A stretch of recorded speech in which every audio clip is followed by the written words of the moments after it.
What's up, guys? This is Bull by the Fell-Handed, and we are in a Type 59 troll platoon. Full Type 59 action right here. 5 of them, that's right, you heard it correct. Count them, 5 Type 59s on Thightful Ridge, assuming, of course, I am spelling that right. We are in a standard battle. The greens have spawned in the southeastern side of the board. The reds have spawned in the northwestern side of the board. We are going to this hill directly to our 12 o'clock around D or E, 8 or 9, whichever section of the hill you like. That is where we're going. The idea here is, guys, we're just going to post up while we send a scout out. Hopefully one of the greens. If not, it'll be one of us, unfortunately. And then we are going to fire on anything that gets lit up. More or less standard operating practice. Now, guys, keep in mind, when you're in a platoon, you only need to send one scout out, and the rest can fire with impunity. Please, for heaven's sakes, don't send out multiple scouts unless, of course, the first one gets killed. There is no need, because what you're doing is you're risking multiple tanks when one tank can do the job. And the idea here is the light tank would typically go out ahead of the main force, do some scouting, hopefully not get detected, and not fire, hold their fire, and then light up targets, much like our light tank is doing now. Now, I do have some side shots here. I am running APCR. I tend to run APCR to augment my penetration. I can get the job done with the standard AP round, although I use APCR as a crutch because I'm trying to account for the gun's lowish DPM compared to other tanks that do relatively the same damage, such as the Tiger 131. And the reason I say low DPM is because, you know, the Tiger 131 just has blazing fast DPM, and this is kind of slow-ish compared to that.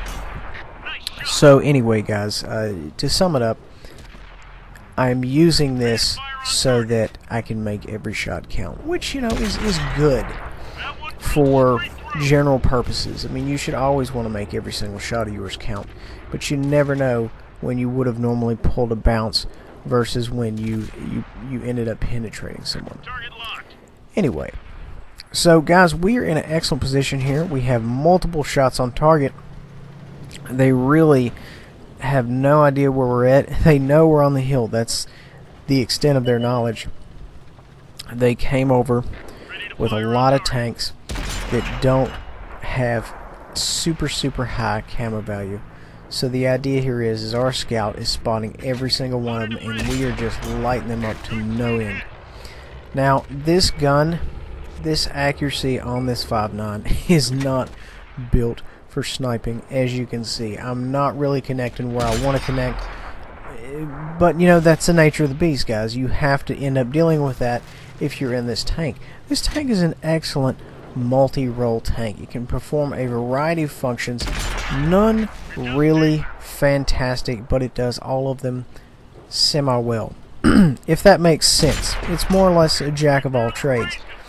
Now, I am bouncing a number of rounds here off the front of this Yag. I can't really pull a break, so I decided to track him and spin him around with the new physics, and he is giving my people pretty much awesome side shots. So guys, this is a perfect example of using everything in your inventory to make things happen. Now, I did just get spotted. I'm going to go ahead and back up. Now, guys, I will let you know, 6 cents comes up right away as soon as you get detected, or as soon as someone spots you. Let me be specific. Your detected happens 3 seconds later when your gun, let's go ahead and say the 2 half circles on either side of the reticle there, are within, say, 15, 20 degrees. So it's very situational. In other words, guys, and I think with artillery, it does it all the time. In other words, if you were 6th sensed and then you're behind cover, then all of a sudden you get detected, that means more or less a clicker is looking at you. I've seen a few videos on the spotting and the mechanics, and this is how it works. I want to make my own just to kind of put my own twist on it. That is, of course, in the back with all my other things that I'm eventually going to do. Anyway, guys, so we have control of this hill, and we're making excellent use of it. This TD here is getting way too close for comfort, and what I'm afraid of is he's going to get so close that he's going to be doing his own spotting, and the guys that we have been just more or less putting rounds on at range are going to be finally firing back at us.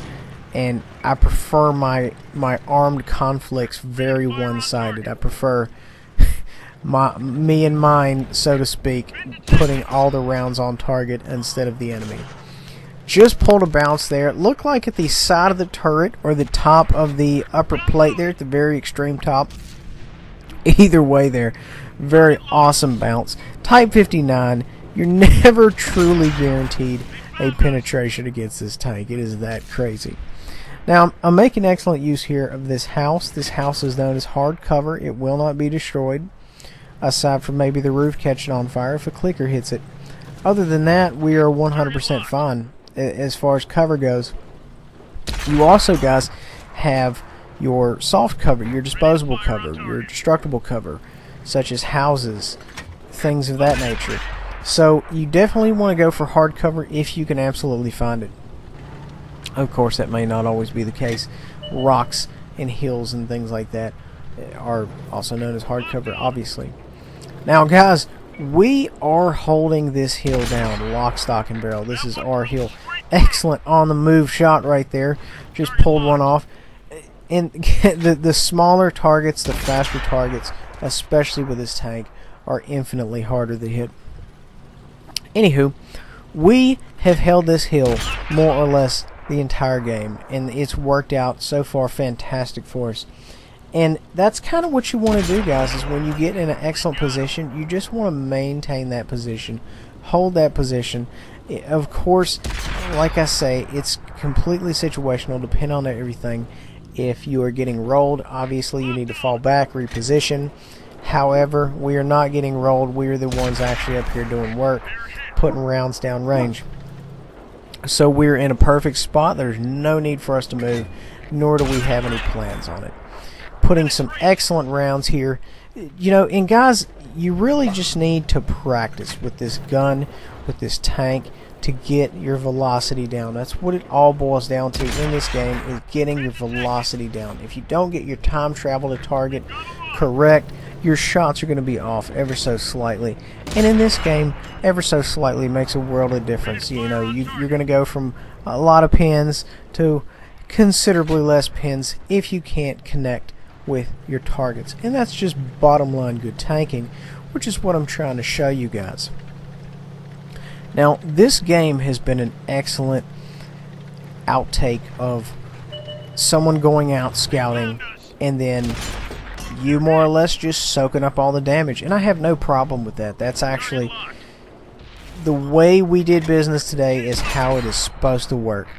You're supposed to sit back and let your scouts scout and light things up and so on and so forth, and that's exactly what happened, and it was a good game, and we did a lot of damage. 4,232. We blocked that one round. I even got some assisted damage in from where I have no idea.